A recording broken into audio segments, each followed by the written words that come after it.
මේ විදිහකින් මම ඔයාලට අද පෙන්වන්නේ රොබොටික් තාක්ෂණය යොදාගෙන පවත්වාගෙන යන චීනයේ තියෙන ආපනශාලා ගැන. පසුගිය අප්‍රේල් මාසයේදී මට අවස්ථාවක් ලැබුණා චීනයේ බීජිං වල පැවැත්වුණු අධ්‍යාපන ප්‍රදර්ශනයක් සඳහා සහභාගී වෙන්න.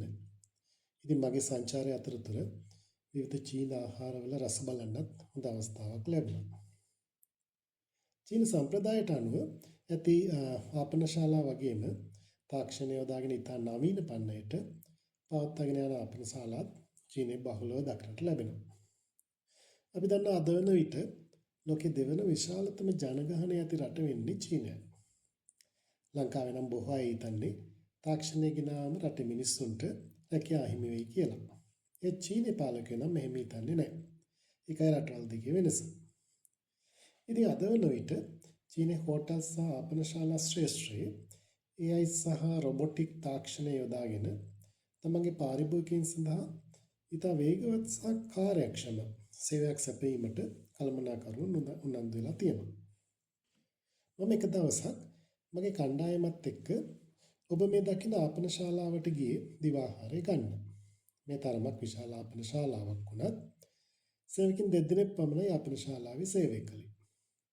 අපි භාෂා පරිවර්තක ලෙස කටයුතු කළ කාන්තාව අපේ ආහාර අවශ්‍යතා විමසුවට පසුව ඇයට ඇති ස්මාර්ට් දුරකථනයෙන් ආහාර ඇනවුම් කර සිය දුරකථනයෙන්ම මුදල් ගෙවීමත් සිදු කළා.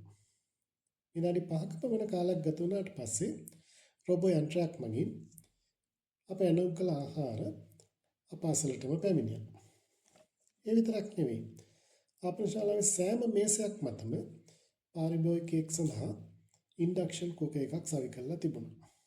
ඉතින් පාරිභෝගිකයන්ට තමන්ගේ ආහාර උණුසුම් කරගන්න අවශ්‍ය නම් මේ ඉන්ඩක්ෂන් කුකර් එක පාවිච්චි කරන්න පුළුවන්.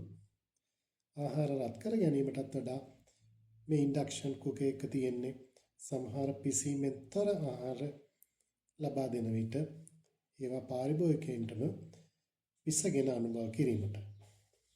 ඉතින් ඒකත් පාරිභෝගිකයන්ට අමුතුම අත්දැකීමක්.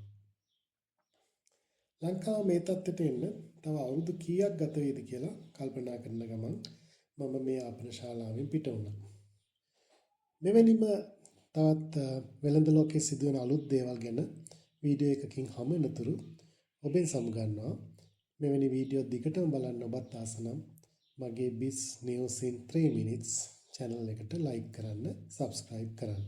ඔබට සුබ දවසක්.